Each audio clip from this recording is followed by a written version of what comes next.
Good morning students. आपके chapter reading रह गई थी लास्ट चैप्टर की थोड़ा सा, तो आज मैं आपको वो पूरा चैप्टर रीड करवा देती हूँ। Characteristics of periods and groups. The physical and chemical properties of elements show a regular variation in the periods and groups on a periodic table. Physical और जो केमिकल प्रॉपर्टी है कहते हैं एलिमेंट की, वो वेरिएशन शो करती है along the period and down the group. We will now discuss how the various properties of elements change on moving across. तो किस तरीके से कहते हैं सारी प्रॉपर्टी एलिमेंट की चेंज होती है अक्रॉस, वो आज हम पढ़ेंगे। सबसे पहले हम पढ़ते हैं कैरेक्टरिस्टिक्स ऑफ पीरियड। पीरियड क्या होते हैं बेटा? हॉरिजॉन्टल लाइन जो इस तरीके से होती है पीरियोडिक टेबल में, उसको क्या बोलते हैं? पीरियड। कितने पीरियड होते हैं एक पीरियोडिक टेबल में? 7 पीरियड होते हैं। तो सबसे पहले हम बात करते हैं वैलेंसी इलेक्ट्रॉन की। तो अगर हम अलोंग द पीरियड जाएं फ्रॉम लेफ्ट टू राइट, तो जो वैलेंसी है वो फर्स्ट इंक्रीज देन डिक्रीज। तो जो बैलेंस इलेक्ट्रॉन की अगर हम बात करें तो valence electron left to right increase होते हैं, और जो वैलेंसी है फर्स्ट इंक्रीज देन डिक्रीज। तो वैलेंस इलेक्ट्रॉन देखो, on moving from left to right in a period the number of valence electron in element increases from 1 to 8। ये देखो last वाला शेल होता है वैलेंस शेल। 1, इसमें 2, इसमें 3, इसमें 4, 5, 6, 7, 8। तो लास्ट वाले में कितने हो गए? 8। तो valence electron from left to right क्या होते हैं? इंक्रीज होते हैं फ्रॉम 1 to 8।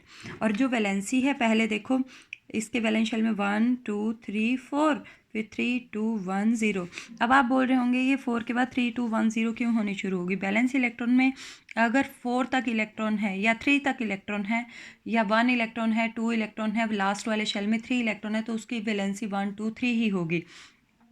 अगर लास्ट वाले शेल में 4 है तो उसकी प्लस माइनस 4 होगी। अगर लास्ट वाले शेल में 5 है तो 8 में से 5 माइनस कर दो, जो भी आएगा वो उसकी वैलेंसी होगी। और जो लास्ट वाले नॉन मेटल्स हैं उसमें वैलेंसी क्या हो जाती है? रिवर्स ऑर्डर में हो जाती है। जैसे 5 है, 5 में उसमें गेन होना शुरू हो जाते हैं। जो मेटल है वो लूज़ करती है, नॉन मेटल गेन करना शुरू कर देती है। 5 वाला 3 गेन करेगा, 6 वाला 2 करेगा, 7 वाला 1 करेगा, और 8 वाला गेन ही नहीं करेगा। ठीक है, तो ये थी वैलेंसी। तो valency first increase and then decrease. Next हम बात करते हैं साइज ऑफ एटम की। तो साइज़ जो है एटम का पहले बड़ा होता है, मेटल्स की साइज़ में लेफ़्ट टू राइट क्या होता है? साइज़ डिक्रीज़ होता है। साइज़ क्या होता है? डिक्रीज़। क्यों? क्योंकि एटम का चार्ज इंक्रीज़ हो जाता है, नॉन मेटालिक करेक्टर इंक्रीज़ हो जाता है। जब नॉन मेटालिक करेक्टर इंक्रीज़ होगा तो नॉन मेटल्स की टेंडेंसी होती है इलेक्ट्रॉन को अपनी तरफ खींच के रखना। जब वो इलेक्ट्रॉन को अपनी तरफ खींच के रखेगा तो साइज़ क्या हो जाएगा? कॉम्पैक्ट हो जाएगा, छोटा हो जाएगा। नेक्स्ट है metallic character. On moving from left to right in a period, the metallic character of the element decreases. Left से राइट की तरफ जब हम जाते हैं तो मेटालिक करेक्टर डिक्रीज होता है। पहले मेटल, फिर मेटालॉइड, फिर क्या पड़ी होती हैं? Non metals.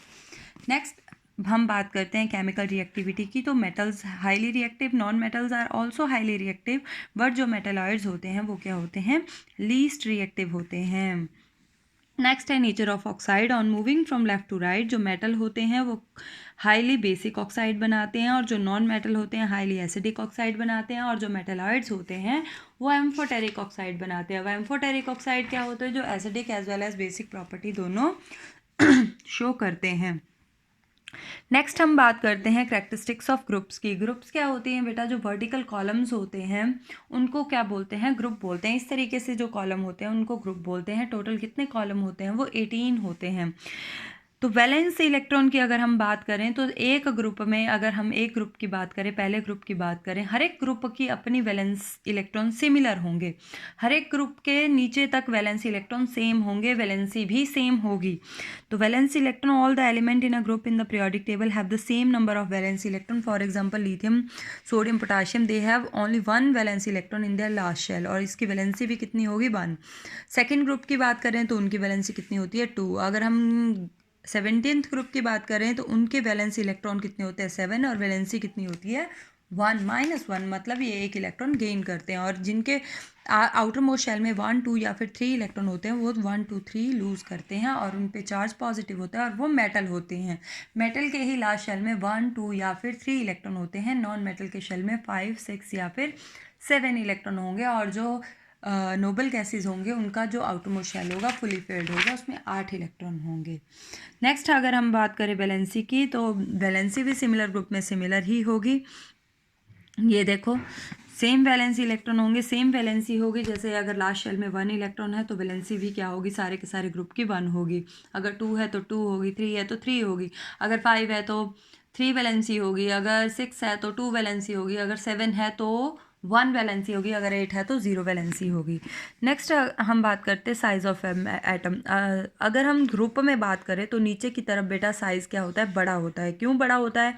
एक तो एटॉमिक नंबर बढ़ रहा है, ऊपर से नंबर ऑफ इलेक्ट्रॉन बढ़ रहे हैं, ऊपर से क्या हो रहा है, नंबर ऑफ इलेक्ट्रॉन बढ़ रहे हैं, नंबर ऑफ शेल बढ़ रहे हैं। जब नंबर ऑफ शेल बढ़ रहे हैं तो साथ में और क्या हो रहा है, साइज़ भी बड़ा हो रहा है। यहाँ पे नीचे की तरफ सभी ग्रुप्स में साइज़ क्या होगा, बड़ा होगा।